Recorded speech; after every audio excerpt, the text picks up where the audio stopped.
iPhone, tercatat permintaan jasa rental iPhone meningkat tajam selama bulan Ramadan. Salah satu penyedia jasa rental iPhone di Kota Malang, Ali Dino, mengaku dari 14 unit iPhone yang disewakan, 11 diantaranya sudah laris tersewa. Dino bilang para pelanggan biasanya menyewa iPhone baik untuk kegiatan kumpul keluarga saat Lebaran maupun sekedar buka bersama dengan kerabat dan saudara. Durasi sewa iPhone pun bervariasi, mulai dari 6 jam hingga 1 minggu, dengan harga variatif mulai Rp85.000 hingga Rp350.000. Lebaran memang dari tahun ke tahun memang lebih tinggi ya demand-nya daripada hari-hari biasanya.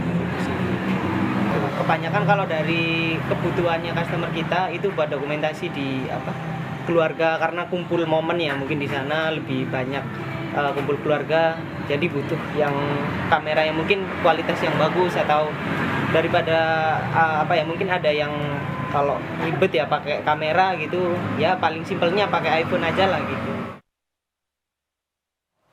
Pengejaran pencuri